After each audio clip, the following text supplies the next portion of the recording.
At 2:41 a.m., Evelyn Carter was declared no longer competent by people who had not spoken to her in weeks. She found out because a nurse she had never met unplugged her IV without looking her in the eye. "Your family made the decision," the nurse said, already rolling the bed toward the elevator. "Try not to resist. It makes the paperwork messy." Evelyn's mouth opened, but nothing came out. The sedative was still thick in her veins, slowing her tongue, but not her thoughts. She tried to sit up. Leather straps tightened across her wrists. "Temporary," the nurse added, too quickly. "Hospital policy." The elevator doors closed, metal swallowing light. Evelyn stared at the ceiling, counting breaths, realizing with a terrifying calm that this was not a transfer. This was removal. Sunridge Assisted Living did not smell like medicine. It smelled like time giving up. The bed they moved her into was already warm, as if someone else had just vacated it. A clipboard appeared. A pen was pressed into her fingers. "Just sign here," a man said. Administrator, mid-50s, wedding ring polished, voice trained to sound humane. "I want my lawyer," Evelyn whispered. He smiled, the way men smile when the decision is already made. "You don't have one anymore." The pen was guided across the page. Her signature bloomed, sloppy, drugged, usable. That was the moment she understood. Her children had not sent her here to be cared for. They had sent her here to be handled. Morning came without ceremony. No window opened. No clock showed the hour. Breakfast arrived on a plastic tray labeled E. Carter, low risk. Low risk to whom? She forced herself to eat, each bite an act of defiance. Around her, residents stared into space or argued with ghosts who never argued back. One woman whispered apologies to an empty chair. A man rocked, humming the same four notes like a prayer that had lost its god. Evelyn felt rage, not fear. Rage sharpened her focus. She was 68 years old. She paid taxes. She voted. She remembered everything. And yet here she was, classified, contained, erased. Her children arrived at noon.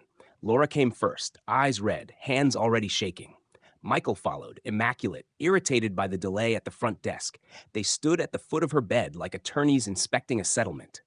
"We had no choice," Laura said immediately. "You scared us." "I scared you?" Evelyn asked softly. Michael exhaled. "Mom, you were confused. You forgot to pay the utilities." "I forgot once." "You accused the bank of stealing from you," Laura added. Evelyn watched them carefully. The way they didn't meet her eyes, the way Michael's hand hovered protectively over his briefcase. "I want to go home," she said. Silence. Laura reached for her hand, then stopped. "This is home now." That was when Evelyn knew. They had rehearsed this. The orderly came later, after her children left without hugging her. He was cleaning the floor outside her room, earbuds in, moving to a rhythm she couldn't hear. He noticed her watching and paused. "You okay, ma'am?" The word ma'am felt dangerous. Human. "They took everything," she said. He frowned. "Who?" "My children." Something in his expression shifted. Not sympathy, not shock. Recognition. "I'm Daniel," he said quietly. "If you need anything, ask me." Not them. She studied him. Young, strong, too alive for this place. His badge said facilities, but his eyes said he paid attention when he shouldn't. "Daniel," she repeated, "how many people here are actually sick?" He didn't answer right away. "Enough," he said finally, "and the rest are convenient." Their eyes locked. A line was crossed. Neither of them stepped back. That night, Evelyn found the envelope waiting on her bedside table. Bank statements. Property assessments. A copy of her living will, updated last week. She had not updated anything. 6 figures gone. Transferred in increments too small to raise alarms. Her house listed under pending trust review. Her signature everywhere. Perfect. Surgical. Her children were not waiting for her to deteriorate. They were accelerating it. Evelyn folded the documents with deliberate care. Her hands did not shake. Her pulse slowed. Across the hall, someone screamed, a long, animal sound that ended abruptly. Evelyn lay back, staring at the ceiling, her mind colder and clearer than it had been in years.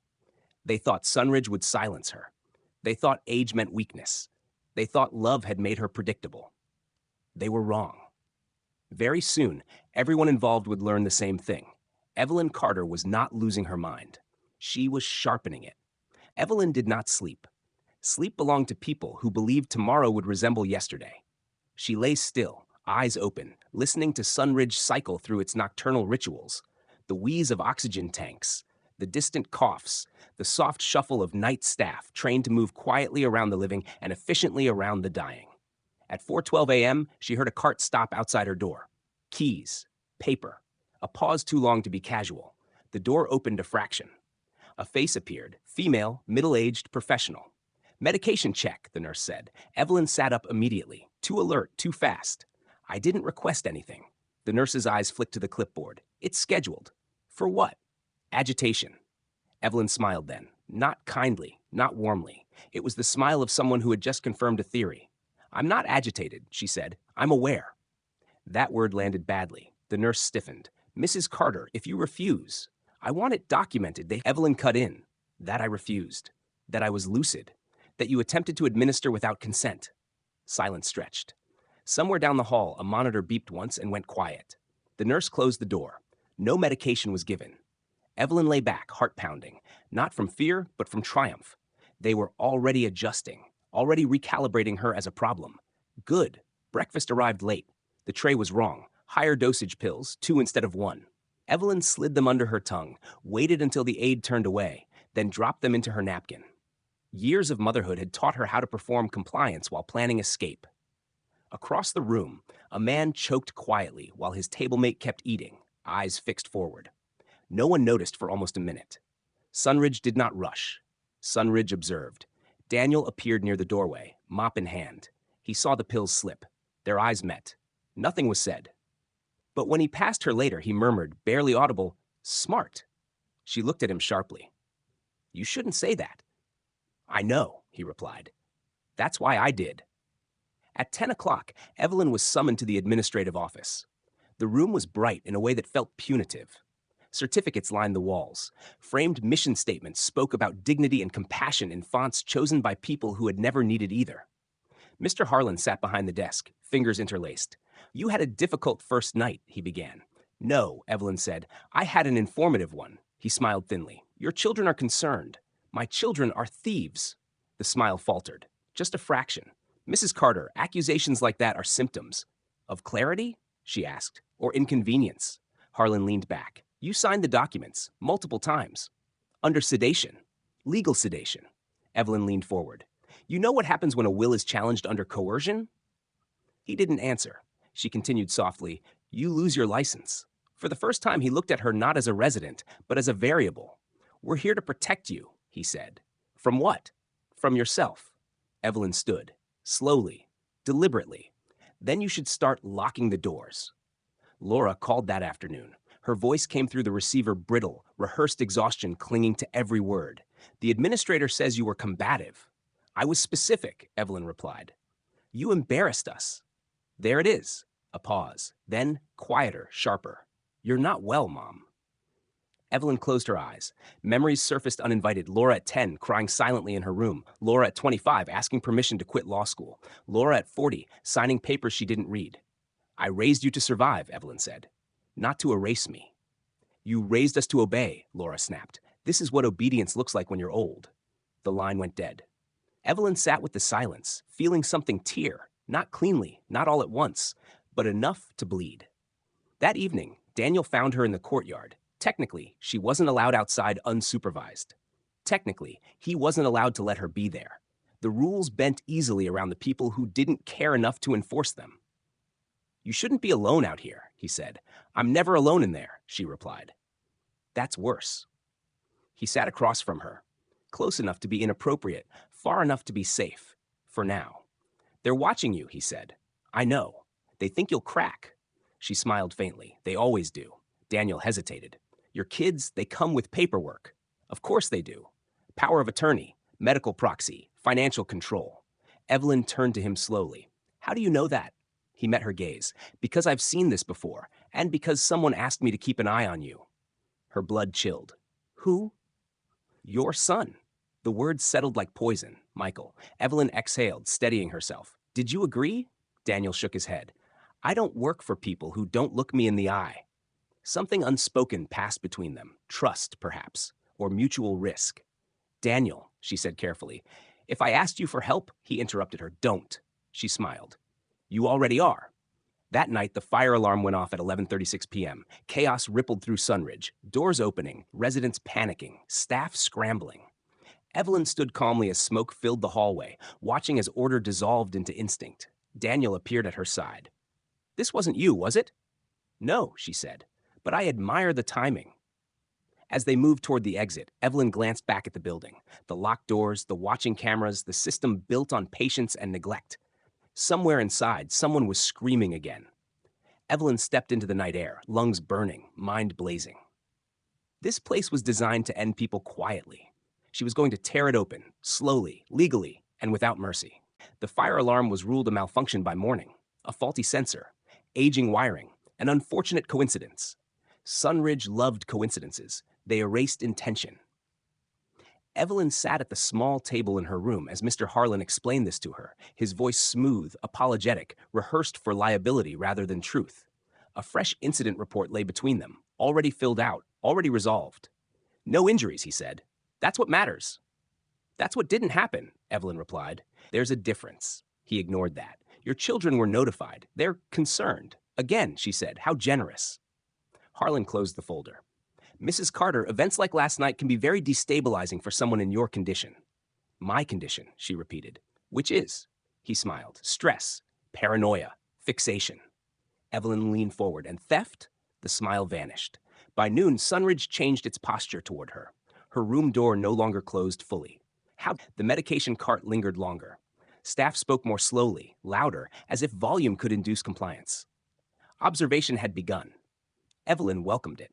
She spent the afternoon writing, not letters, lists, dates, amounts, names. Times when Laura had borrowed money and never returned it. When Michael had insisted on joint accounts just in case. When signatures had been rushed, explanations delayed, questions discouraged. Patterns emerged when denial was removed. She was not losing control. She was seeing it clearly for the first time. Daniel knocked just before dinner. "I shouldn't be here," he said. "Then don't be," Evelyn replied. "Sit." He did. Too easily. "They moved you to red file," he said quietly. "Is that bad?" "It means they expect escalation." "From me?" "From everyone." Evelyn studied his face. He was tense now, careful. This wasn't curiosity anymore. It was involvement. "My son asked you to watch me," she said. "Yes. And you refused." "Yes." "Why?" Daniel hesitated. "Because he didn't ask if you needed watching. He asked if you needed managing." The words settled heavily. Evelyn nodded. "You already understand the kind of man he is." Daniel swallowed. "I understand the kind of system this is." "Good," she said, "because I'm going to break it." That evening, Michael arrived alone. He didn't knock. He never had. He stepped into her room like he owned it, which legally he almost did. "You're making this difficult," he said, straightening a chair that didn't need straightening. "You're making it obvious," Evelyn replied. He smiled thinly. "We're trying to protect you." "From exposure?" He stiffened. "From yourself." "Then why move the money?" Silence. Michael exhaled, slow and controlled. "Because you're unpredictable. I raised you." "And you damaged us," he snapped. "You were cold. You were controlling. You taught us that love was conditional." Evelyn absorbed this, didn't deny it, didn't flinch. "And now," she said, "you're proving you learned the lesson perfectly." Michael leaned closer. "Sign the updated trust. This all ends quietly." "And if I don't?" His voice dropped. "Then we make sure you're declared unfit, permanently." There it was, the threat stripped of courtesy. Evelyn met his gaze. "You always were afraid of noise." He left without saying goodbye. The next morning, Evelyn was given a roommate. No explanation, no warning. Her name was Ruth.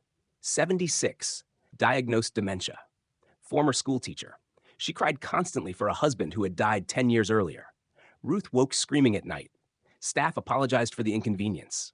This was not care. This was pressure. Evelyn sat beside Ruth as she sobbed, holding her hand, whispering reassurance that no one had ever bothered to give her. Rage simmered beneath her calm. They were using suffering as leverage. They underestimated her tolerance for pain. Daniel found her later in the laundry room, where cameras didn't quite reach. "They're isolating you," he said. "They're motivating me." "They'll escalate." "So will I." He hesitated. "If you do this, there's no clean way out." Evelyn smiled sadly. "There never was." She reached into her handbag and handed him a folded document. "What's this?" he asked. "A copy," she said, "of everything." Daniel stared at the pages. Bank transfers, forged authorizations, dates that matched his own observations. "This is serious," he whispered. "Yes," Evelyn said. "That's the point." "Why give this to me?" Because when this turns ugly, she replied, they'll try to bury me legally before they bury me physically. She met his eyes. I need someone who can still speak when I can't. Daniel closed the folder slowly. You're asking me to cross a line. I'm asking you to decide which side of it you're already on.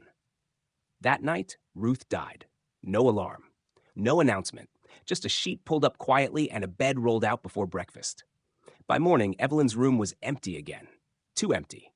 A new document waited on her table. Emergency psychiatric evaluation approved. Signed by Michael Carter. Evelyn sat down, heart pounding, not with fear, but with clarity so sharp it hurt. They were done pretending, and so was she. They came for her at 6:03 a.m., not with force, not with urgency, with politeness so precise it felt surgical.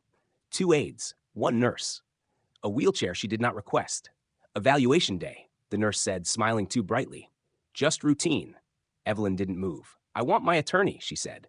The nurse glanced at the clipboard. You declined legal counsel. I never declined anything. It's documented. Then it's forged. The nurse's smile faltered.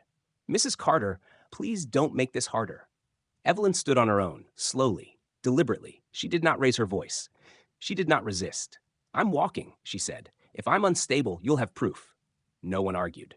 They hated proof. The evaluation room was windowless and white, designed to erase context. A man waited inside, late 40s, salt and pepper hair, eyes tired in a way that suggested long familiarity with moral shortcuts. Dr. Klein, psychiatric consultant.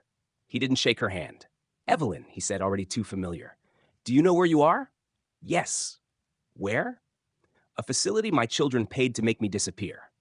He scribbled something. Do you believe your children are conspiring against you? I believe they're financially motivated. That's not what I asked. Evelyn leaned forward.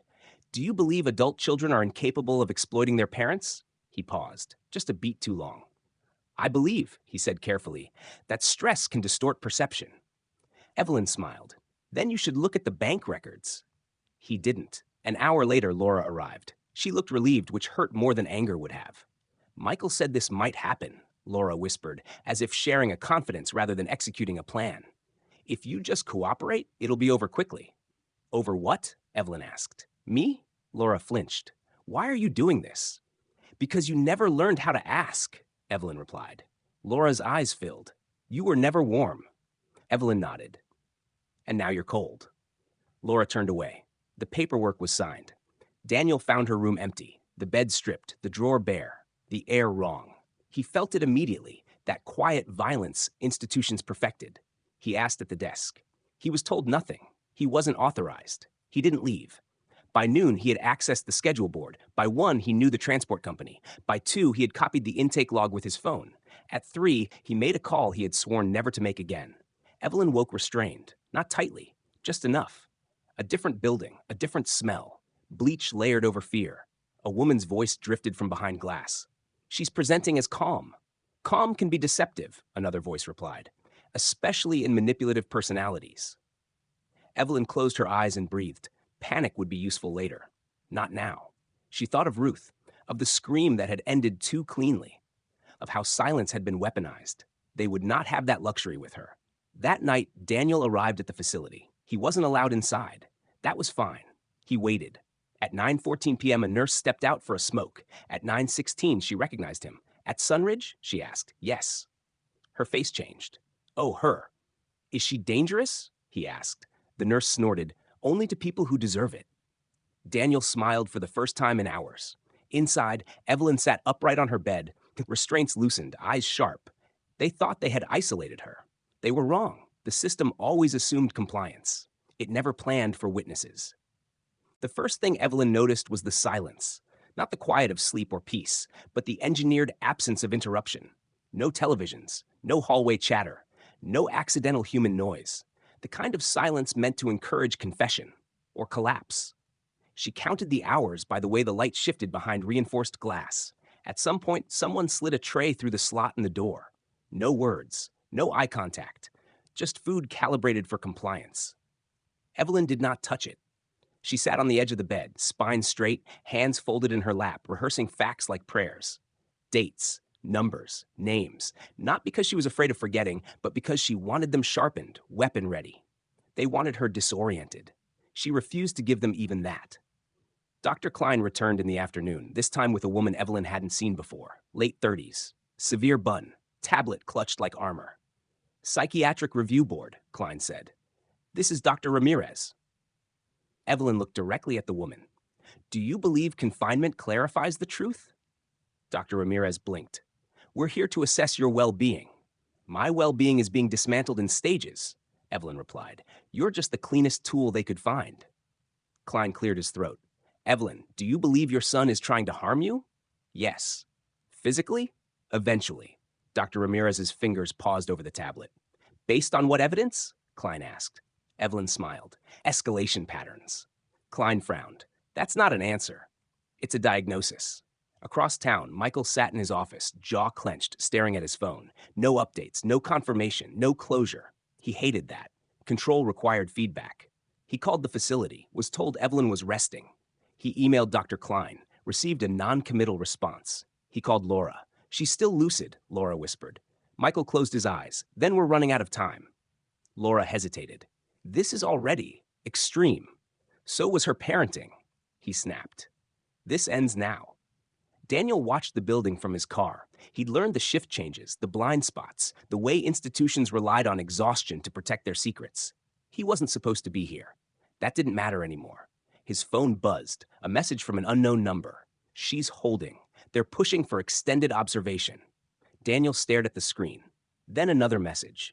If anything happens to her, the paper trail detonates. He swallowed. Evelyn hadn't just planned for survival. She had planned for retaliation. That night, they tried again. A new form, a new justification, a longer stay for her own safety. Dr. Klein spoke gently. Dr. Ramirez avoided her eyes. Evelyn listened, patient, still. When they finished, she asked, May I ask one question? Klein nodded. Did you read the attachment I sent this morning? He stiffened. What attachment? Evelyn leaned back.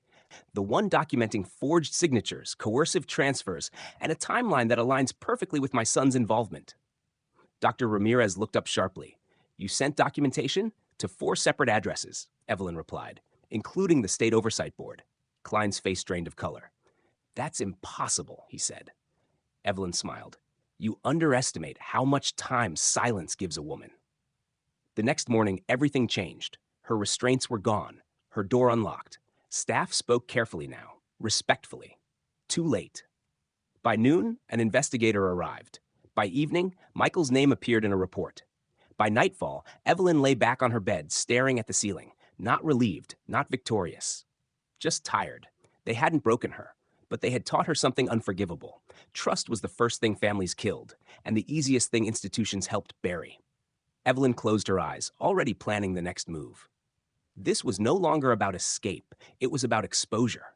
The investigator introduced herself as Ms. Adler. She wore no uniform, carried no badge on display, and spoke in sentences stripped of comfort. The kind of woman institutions feared not because she was loud, but because she listened. She sat across from Evelyn with a legal pad untouched. Mrs. Carter, she said, I'm not here to help you. Evelyn nodded. Good. Help muddies facts. Adler's lips twitched. I'm here because paperwork crossed my desk that shouldn't exist. Then my timing was correct. Or reckless, Adler replied, depending on what you expect to survive. Evelyn leaned back. I expect consequences. Sunridge called twice that morning. No messages, just missed calls, apologies rehearsing themselves through voicemail silence. Daniel stood in the hallway of the psychiatric facility, pretending to fix a vending machine he had already unplugged. He watched staff move differently now, straighter, quieter, cautious in the way predators became when they sensed a larger predator nearby. He caught a glimpse of Evelyn through the reinforced glass. She looked unchanged. That terrified him more than if she'd looked broken. Michael arrived at the facility at noon. Not angry, not frantic. Careful. He smiled at the front desk. He invoked names. He referenced procedures. He was polite enough to be dangerous. I'm just here to check on my mother, he said. The receptionist hesitated. We've been instructed. Michael leaned in slightly. I know about the investigator. The word did its work. By the time he reached Evelyn's door, he had already rehearsed the conversation.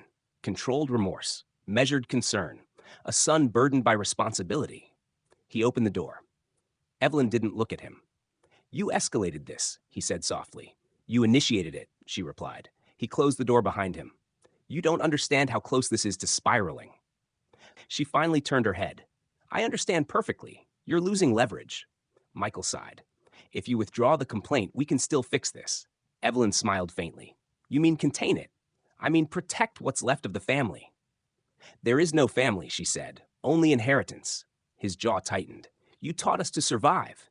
And you chose to amputate, Evelyn said, instead of heal. Silence pressed in. Then Michael said quietly, You always needed to win. Evelyn met his gaze. You always needed permission. He left without another word. That night, Laura called. Her voice cracked before the first sentence ended. He's in trouble, she whispered. They're asking about the trust, about the transfers, about you. Evelyn closed her eyes. And? Laura sobbed. I didn't know it would go this far. You knew exactly how far, Evelyn said gently. You just didn't think I'd still be standing. Laura's breathing hitched. What do you want? The question landed heavier than any accusation. I want you to tell the truth, Evelyn said. Once, fully, without cushioning it. Laura was silent. Then, quietly, he planned it. Michael. He said you were a liability. He said the system would handle you if we pushed hard enough. Evelyn felt something inside her give, not break, not shatter, but loosen. A grief long held finally allowed to move. Thank you, she said. For what? For choosing late instead of never. Adler returned the next morning. This time, she brought files. You weren't wrong, she said. About escalation or intent. Evelyn nodded. What happens now? That depends, Adler replied. Do you want this to end or detonate? Evelyn considered the question carefully. Outside, a patient screamed. A door slammed. Silence followed. I want it documented, Evelyn said finally. Every step, every signature, every person who thought I wouldn't matter long enough to notice. Adler closed the file. That won't be quiet, Evelyn smiled. Neither was what they did to me. That evening, Daniel helped Evelyn pack. She was being transferred, not back to Sunridge, not home, but to a temporary residence under state oversight. It's not freedom, Daniel said. It's air, Evelyn replied. As they walked toward the exit, she paused. Daniel, she said, they'll come for you. I know. Why stay involved? He met her eyes. Because watching you almost disappear reminded me how easy it is. She nodded. Then don't look away again. They stepped outside together. Behind them, the facility doors closed softly. Inside, files were being opened. Names were being written down. And for the first time since this began, Evelyn Carter was no longer alone. But she was no longer finished either. Freedom, Evelyn learned, came with conditions. The temporary residence was a converted townhouse on a quiet street, white siding, trimmed hedges, a flag that hadn't been replaced since the last administration. 2 cameras watched the front door. One watched the back.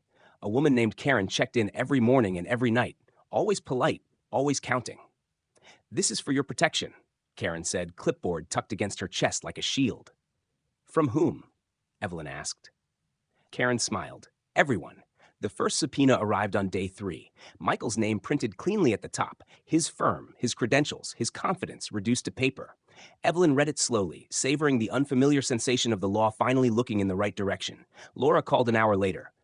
They're freezing accounts, she said. Joint ones. Trust-linked ones. Evelyn closed her eyes. Good. You sound calm. I am, Evelyn replied.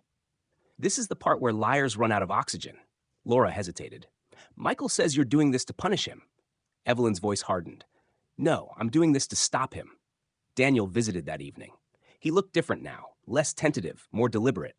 Involvement had clarified him. They asked me to give a statement, he said. Did you? Yes. Everything? Yes. Evelyn studied him. You understand what that costs you. I do. And you stayed anyway. He nodded. Someone should. For the first time, Evelyn reached for his hand. Not romantically. Not yet. Just contact. Just proof. They'll pivot, she said. When the money stops working, they'll change the story. How?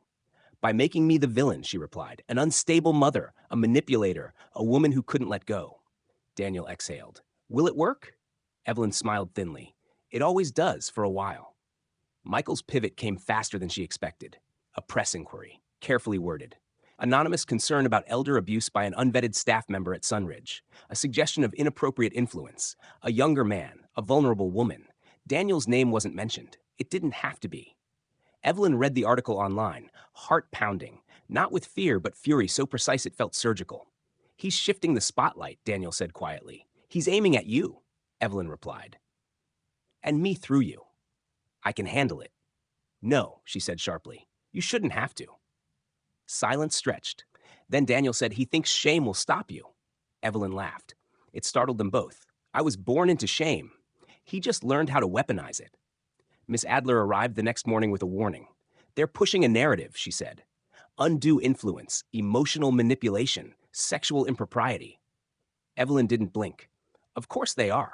If that sticks, it muddies everything. It won't, Evelyn said, because it's incomplete. Adler raised an eyebrow. Michael always forgets one thing, Evelyn continued. He thinks power moves in straight lines. He never accounts for collateral witnesses. Adler studied her. You have something else. I have everything, Evelyn replied. I was just waiting for him to show his hand. That night, Evelyn couldn't sleep, not because of fear, but because of anticipation. She sat at the small desk in the guest room, documents spread like a map of quiet crimes, phone records, emails. A voice memo she had recorded years ago and never deleted. Michael's voice, younger, confident, saying, if Mom ever pushes back, the system will side with us. She won't last long enough to fight. Evelyn closed her eyes. You underestimated time, she whispered to no one, and you underestimated me. Outside, a car idled briefly, then drove away. Evelyn didn't look out the window. She didn't need to. The war had moved past surveillance. It was about to become public. The hearing was scheduled for 48 hours later. Not a trial. Not yet. A capacity review, the kind that decided whether a person kept their voice or had it reassigned. Evelyn read the notice twice, then folded it with deliberate calm. So this is the last soft kill, she said. Miss Adler didn't contradict her. It's meant to look neutral, clinical, reasonable. Nothing about this is neutral. No, Adler agreed. It's strategic.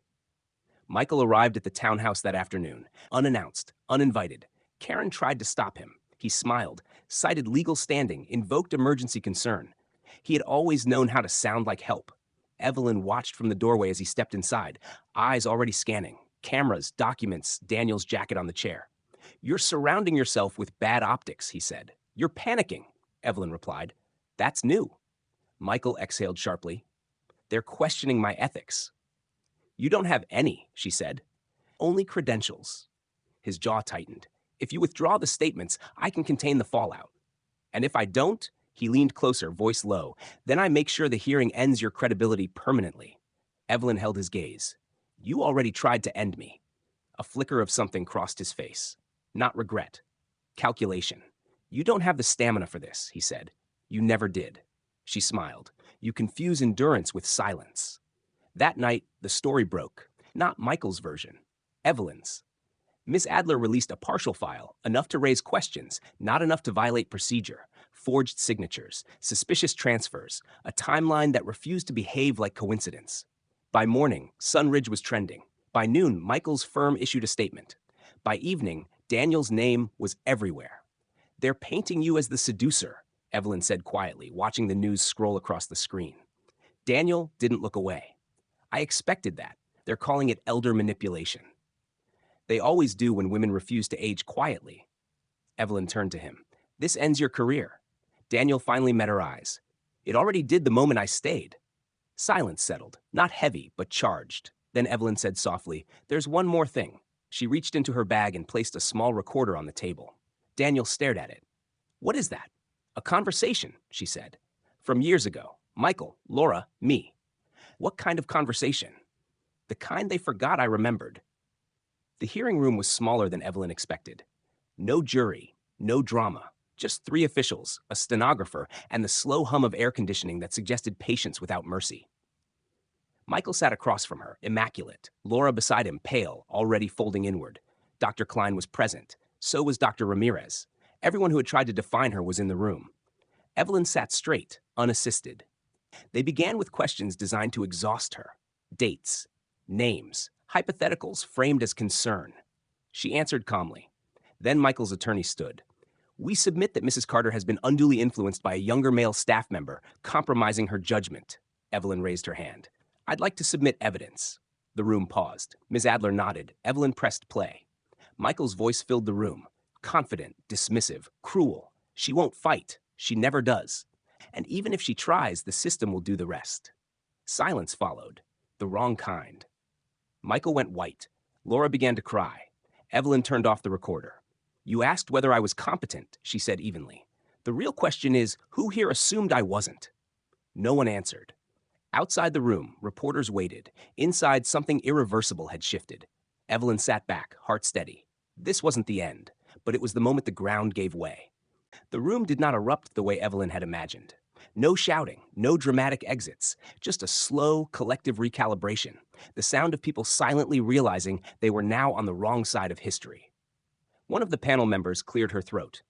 We will take a recess. Michael didn't move. He sat frozen, eyes locked on the recorder like it might speak again. Laura was already unraveling, hands shaking, breath shallow. Years of obedience collapsing into something like terror. Evelyn watched them both with a distant sadness. This was not victory. This was exposure. In the hallway, Miss Adler spoke first. That recording changes the posture of the case. It doesn't end it, Evelyn said. No, Adler agreed. It escalates it. Daniel stood nearby, arms crossed, absorbing the stares from passing staff. He had become a symbol now, dangerous in his visibility. They'll counterattack, he said. They already are, Adler replied. Michael's attorney is requesting a delay, citing procedural irregularities. Evelyn smiled faintly. Of course he is. Adler lowered her voice. You should know, there's pressure. From above. Michael has connections. I raised him to, Evelyn said quietly. The counterattack came that night. An injunction, filed quietly, efficiently, a temporary restraining order limiting Evelyn's public statements pending further review. Michael's signature sat at the bottom like a dare. Laura called in tears. He says if I testify fully, he'll destroy me, she whispered. Evelyn closed her eyes. He already is. I don't know how to stop him. You don't, Evelyn said gently. You step out of the way and let the truth finish what it started. Silence. Then Laura said, I'll do it. Evelyn's throat tightened. Say it clearly. I'll testify, Laura repeated. Everything. That evening, Daniel received a call from Sunridge. Not an apology, a threat. They referenced policies, contracts, confidentiality clauses he'd signed without reading. He hung up and stared at the wall for a long time. Then he texted Evelyn. They're trying to silence me. Her reply came instantly. Good. It means you matter. Michael met with his attorney until midnight. He paced. He raged. He calculated. They're making me the villain, he said. You recorded yourself? The attorney replied flatly. Michael stopped pacing. Then we shift the lens. To what? To her, he said. Always to her. The next morning, a new story broke. Not about money, about love. An unnamed elderly woman, a younger male staffer. Emotional dependency. Manipulation under the guise of care. The article was careful, suggestive, poisonous. Daniel's face was blurred. Evelyn's name redacted. The implication did the rest. Evelyn read it once. Then again. They're sexualizing my resistance, she said calmly. Adler nodded. It's effective. For men, Evelyn replied, and for women taught to disappear quietly. Daniel clenched his fists. I didn't touch you. I know, Evelyn said. That's why this will fail. Laura arrived at the townhouse unannounced. Her eyes were hollow, her resolve raw. He tried to get me committed, she said. Said I was unstable too. Evelyn took her hands. That's how he keeps people. Laura swallowed. I won't let him do it anymore. Evelyn studied her daughter, really looked at her for the first time in years. Then you'll have to burn the bridge, she said. Not cross it. Laura nodded. I'm ready. That night, Evelyn sat alone at the desk, staring at the recorder. One voice was already out. There were others. Confessions never meant to be heard. She placed the recorder in her bag and stood. Michael thought he was still controlling the narrative. He was wrong. The next chapter wouldn't be about competence. It would be about intent. And intent, once exposed, had a way of consuming everything around it. Intent has weight. It presses down on rooms, on voices, on people who thought silence could keep them clean. Michael felt it the moment the second subpoena arrived. This one wasn't about capacity. It was about conspiracy. Laura testified first. Not in court. Not yet. In a closed deposition room that smelled faintly of coffee and institutional fatigue, a recorder sat between her and Ms. Adler, its red light steady and unforgiving. Laura's hands shook. Take your time, Adler said. Laura swallowed. He started planning before she ever went to Sunridge. When? Adler asked. After Dad died, Laura said. He said Mom was inefficient, emotionally unpredictable. Adler didn't interrupt. He told me the system favors adult children, Laura continued, that institutions are designed to manage risk, not truth. He said if we framed concern correctly, no one would question it. Did you believe him? Laura closed her eyes. I wanted to. Across town, Michael sat alone in his office, watching the city through glass that no longer felt protective. He replayed the hearing in his mind, the recorder, the silence afterward. He hadn't planned for memory. He had planned for decay. His phone buzzed. A message from his attorney. Laura is cooperating. Fully. Michael exhaled slowly. So that was the fracture. Daniel's deposition followed. They asked about proximity, boundaries, emotional influence. He answered carefully, honestly. Yes, I noticed her. Yes, I spoke to her. Yes, I helped her. No, I did not benefit financially. No, I did not manipulate her. One of the attorneys leaned forward. Why did you stay involved? Daniel paused. Because everyone else was invested in her disappearance. Silence followed. That night, Evelyn was called in, not as a defendant, as a witness. She sat at the table, hands folded, posture immaculate, age visible, weakness absent. Mrs. Carter, Adler began, when did you realize your son intended to remove your agency? Evelyn didn't hesitate. When he stopped asking questions and started answering them for me. When did you feel unsafe? When I was no longer allowed to disagree. Adler nodded. Did you believe the system would protect you? Evelyn smiled sadly. I believed it would protect whoever spoke the language of authority better. And who spoke it better? My son. The injunction was lifted by morning. The restraining order dissolved under scrutiny. Michael's narrative collapsed in real time.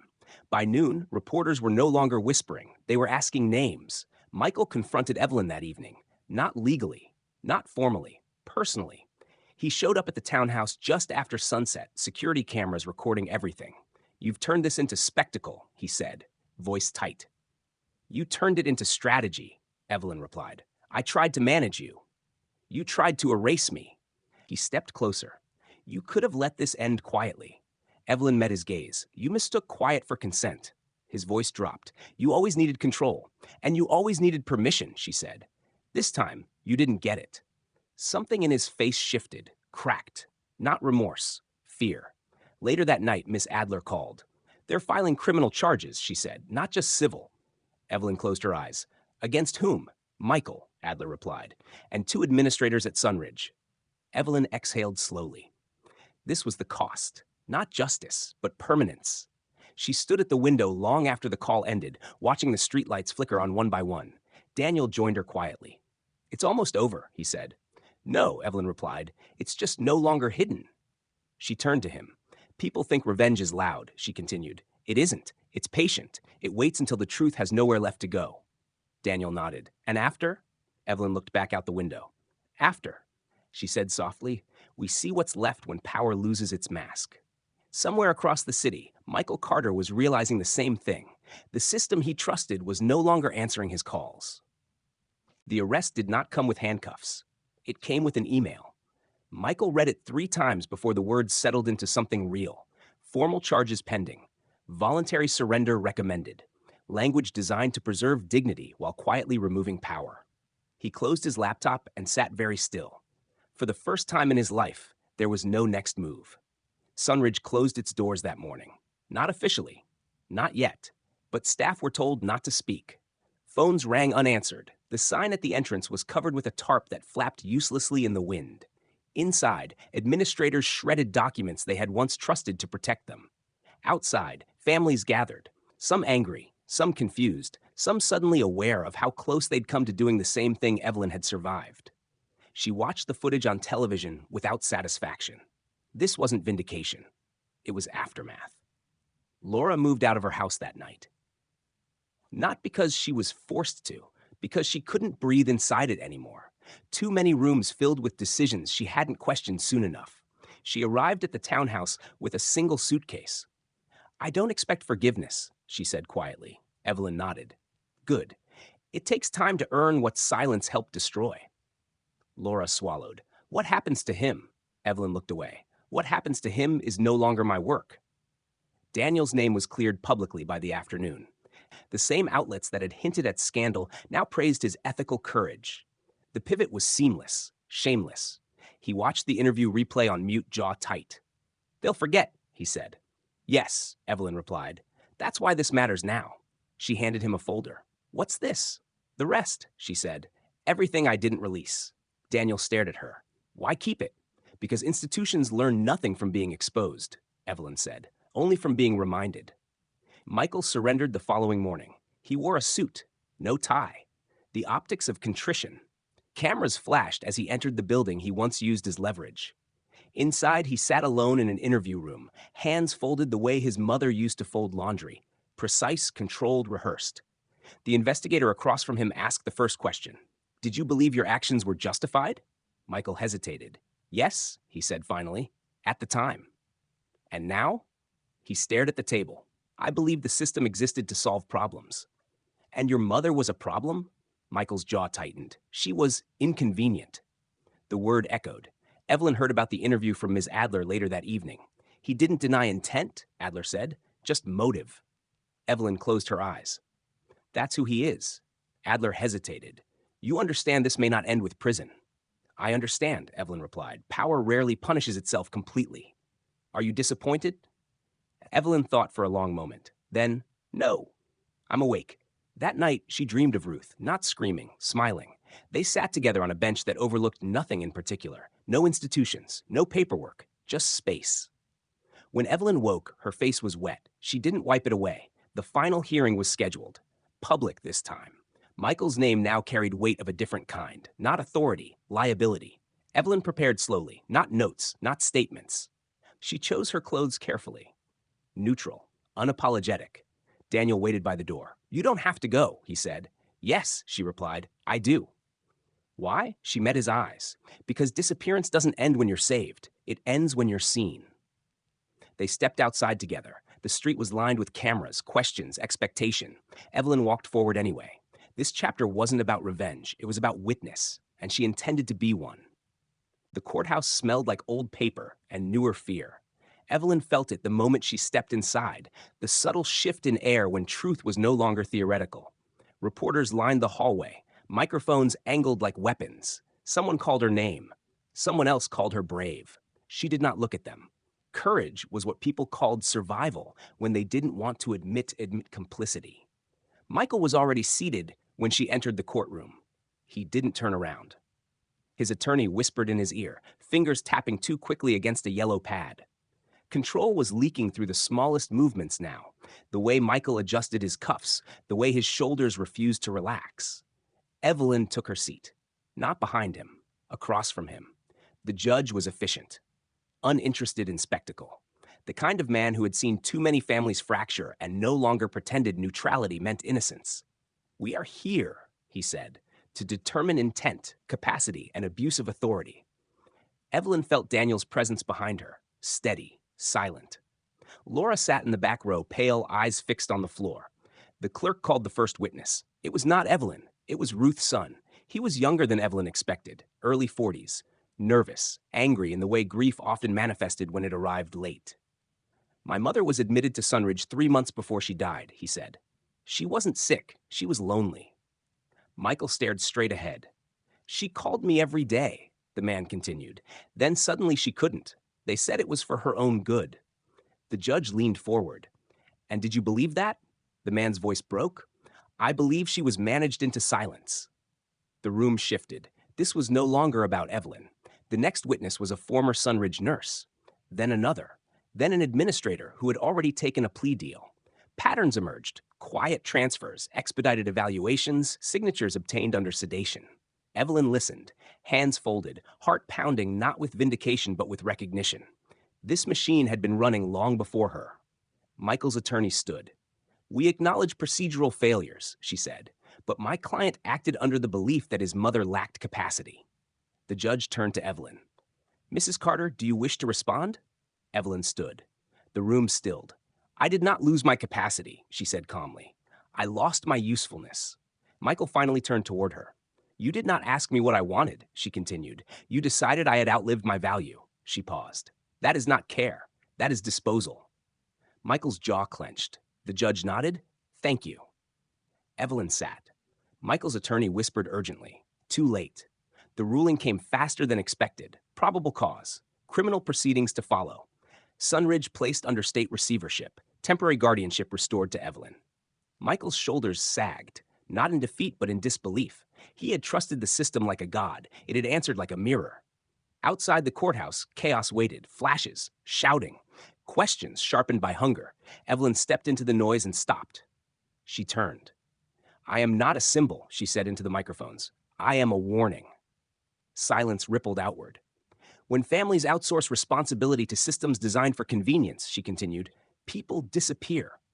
She looked directly into the camera. "I didn't." Then she walked away. That night, the townhouse felt different, quieter, not safer, just honest. Laura stood in the doorway of the guest room. "They're saying he could go to prison," she whispered. Evelyn nodded. "He could." Laura's voice shook. "I don't know how to live with that." "You will," Evelyn said. "You lived with worse." Laura flinched. Evelyn softened. "But you won't do it alone." Later, Daniel joined Evelyn on the porch. The night was cool, unforgiving, clear. "It's almost over," he said. "No," Evelyn replied. "Now comes the part where consequences last longer than headlines." She stared into the dark. Michael had believed power was permanent. He had been wrong. But power's absence was its own test, and the final one was still coming. The night before Michael's arraignment, the phone rang once. Evelyn stared at it, unmoving, until the second ring came, shorter, more desperate. She answered. "I need to see you," Michael said. His voice was wrong, not controlled, not sharp, stripped of its practiced authority. "No," Evelyn replied, a pause. Then quietly, "Please." The word landed heavier than any threat he had ever made. "I'm not asking as your son," he added. "I'm asking as a man who's about to lose everything." Evelyn closed her eyes. "You lost me long before this," she said, "but I'll listen." They met in the visitation room at the detention center. No glass, no bars, just a table bolted to the floor and two chairs that did not forgive posture. Michael looked smaller, not physically, existentially. The suit was gone. The certainty with it. "I never meant to hurt you," he said immediately. Evelyn studied him. "You meant to remove me. The pain was collateral." He swallowed. "I thought I was doing what was necessary." "For whom?" "For us," he said. "For the family." "There is no family without consent," Evelyn replied. "Only ownership." Michael flinched. "You always held power," he said. "Over silence, over approval. I learned that from you." Evelyn nodded. "Yes, I failed you." His eyes filled. "Then why won't you stop this? Because this isn't punishment," she said. "It's correction." Michael leaned forward, voice breaking. "I'm afraid." Evelyn met his gaze. Steady. "Good. Fear is what you taught me to ignore." Outside, Laura waited in the car. She saw Evelyn emerge alone and knew without asking. "It didn't change anything," Laura said. "No," Evelyn replied, "but it clarified it." Laura stared through the windshield. "I keep thinking, if I'd spoken sooner." "You didn't," Evelyn said gently. "That's the truth you have to live with, not the fantasy of who you might have been." Laura nodded, tears falling silently. Evelyn reached over and squeezed her hand. "And now you choose differently." The arraignment was swift. Charges read aloud with clinical detachment. Words like coercion, financial exploitation, abuse of authority, echoing in a room designed to make guilt sound procedural. Michael pled not guilty. Evelyn felt nothing. That frightened her more than anger ever had. That evening, Daniel brought wine, not to celebrate, to mark an ending. They sat on the porch as dusk folded the street into shadow. "You could end this faster," he said carefully. "A statement, a settlement. He'd take it." Evelyn shook her head. "Then it becomes about mercy, and mercy is another form of control." Daniel studied her. "What do you want?" She considered the question longer than expected. "I want him to live in a world where I am not abstract," she said, "where consequences have faces." Daniel nodded. "And after that?" Evelyn looked at him then, not as an ally, not as a witness, but as a man who had chosen to stay when leaving would have been easier. "After that," she said, "I want quiet that isn't enforced." Late that night, Evelyn sat alone at the desk. The recorder lay in front of her. One final file remained unheard, a conversation between Michael and an administrator, recorded accidentally, forgotten deliberately. She pressed play. Michael's voice filled the room, cold and precise. If she resists, escalate. The system always sides with compliance. Evelyn stopped the recording. She didn't need to hear the rest. Tomorrow, that file would enter evidence. Tomorrow, the story would harden into record. She stood, turned off the light, and went to bed. For the first time in months, she slept deeply. Because the final dismantling was no longer emotional. It was procedural, and procedure, once turned, did not stop for anyone. The courtroom was full before the doors officially opened, not with curiosity, with anticipation. By now, the story had outgrown its origin. It was no longer Evelyn Carter versus her son. It was about systems that wore concern like a costume and families that confused authority with love. Michael sat at the defense table, shoulders rigid, eyes hollowed by weeks without leverage. He no longer scanned the room. He waited. Evelyn entered quietly. No announcement. No escort. Just a woman walking into the place where her disappearance had almost been finalized. Daniel took his seat behind her. Laura sat 2 rows back, hands folded tightly in her lap, as if holding herself together required constant pressure. The judge entered. This was no longer preliminary. This was reckoning. The prosecution opened with the recording, not the one already known, the last one. Michael's voice echoed through the courtroom, clear, unhurried, transactional. Escalate. She'll fold. They always do. A murmur rippled through the room. Michael closed his eyes. The prosecutor paused the audio. This, she said, is intent, not fear, not confusion, strategy. She turned toward Evelyn. And this, she continued, is the woman he underestimated. Witnesses followed in brutal succession. A bank compliance officer who flagged the transfers but was overridden by family authority. A state evaluator who admitted pressure to expedite findings. A former Sunridge administrator who testified in exchange for leniency, voice shaking as she described quotas, not for care, but for compliance.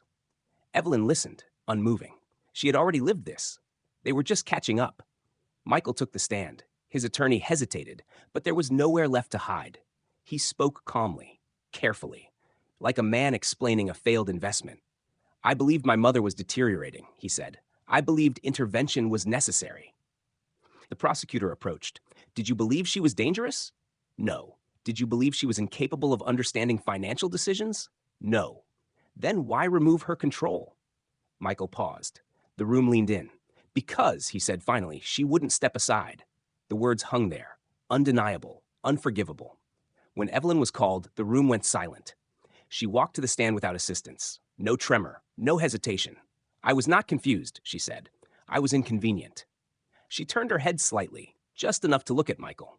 You didn't want to care for me, she continued. You wanted me managed, quiet, absent. Michael stared at the table. I am not here because I survived, Evelyn said. I am here because I refused to disappear politely. The judge thanked her. That was all. She stepped down. Closing arguments were brief. There was nothing left to persuade, only to acknowledge. The jury deliberated less than 3 hours. When they returned, Michael didn't look up. The 4-person stood. On the counts of financial exploitation, coercive control, and abuse of authority. Evelyn held her breath. We find the defendant guilty. Laura gasped. Daniel closed his eyes. Michael finally looked up, not at the jury, not at the judge, at his mother. She did not look away. The sentencing was scheduled for a later date. But the verdict had already done its work. Michael was led away. No cuffs, just distance. Evelyn watched him go, feeling no triumph, only gravity. Outside, the air felt sharper, cleaner. Laura approached her hesitantly. I don't know how to live after this, she whispered. Evelyn took her daughter's face in both hands. You live honestly. That's harder, but it lasts longer. Laura nodded, breaking quietly. Daniel stood beside them, silent, steady. That night, Evelyn returned home alone. She sat in the living room, lights off, listening to the house settle. This place, once almost taken from her, felt different now. Not safe, but hers. She poured herself a glass of water. No wine, no ceremony. Tomorrow, Michael would wake in a world where power no longer answered him. Tomorrow, the system would move on to its next quiet injustice. But tonight, Evelyn Carter remained. And that, she knew, was the ending they had tried hardest to prevent. The house woke before Evelyn did. Wood settling, pipes adjusting. The soft mechanical sounds of a place learning how to exist without fear. She lay in bed, eyes open, listening. Not for danger, not for footsteps, but for absence. The kind that followed violence, not preceded it. Michael had spent his first night in a cell. That thought arrived without satisfaction, only finality. Sentencing came 3 weeks later. Evelyn did not attend. She read the outcome on paper, sitting at the kitchen table where her children once argued over cereal and control. 8 years. Reduced for cooperation. Permanent disbarment pending. a life recalibrated by consequence. Laura called after. They say he keeps asking if you'll visit, she said quietly. Evelyn closed her eyes. I already did. When? Every time he tried to erase me. Laura didn't reply. Some questions didn't deserve comfort. Sunridge was gone. The building remained, but the name had been stripped away. A new banner promised reform, oversight, transparency. Evelyn drove past it once. She did not slow down. Places like that didn't deserve memory. Daniel stood in her doorway one evening, hesitant in a way he hadn't been since the beginning. I got a job offer, he said. Good, Evelyn replied. You should take it. Out of state, she nodded. Even better. He studied her. You won't come. It wasn't a question. No, she said. I won't. He smiled, soft and sad. You saved me. Evelyn shook her head. You reminded me. They hugged, not desperately, not romantically, just two people acknowledging that proximity had served its purpose. When he left, she didn't follow him to the door. Some endings didn't need witnesses. Laura moved into a small apartment across town. She visited on Sundays, not out of obligation, but learning. They talked about neutral things, weather, books, silence. Sometimes Laura cried, sometimes Evelyn let her. Healing, she understood now, wasn't forgiveness. It was proximity without control. One afternoon, Evelyn received a letter, Michael's handwriting, careful, precise, unmistakably his. I finally understand what you meant by correction, it read. I don't ask for forgiveness. I only wanted you to know I see it now. Evelyn folded the letter once. Then again, she placed it in a drawer with other documents, bank statements, court transcripts, proof. She did not respond. Understanding, she had learned, was not the same as repair. On the anniversary of Ruth's death, Evelyn went to the cemetery alone. No flowers, no ceremony. She sat on a bench nearby and closed her eyes. I remember you, she whispered. That was enough. That night, Evelyn stood at the window, looking out at the street she had once been watched from. No cars idled now, no eyes waited. She felt the weight of her age, not as weakness but as accumulation, of memory, of survival, of having outlived the version of herself meant to be erased. They had tried to manage her into silence. They had failed. Evelyn Carter turned off the light and went to bed. Not hidden, not handled, not forgotten. Just old, just present, and finally unowned.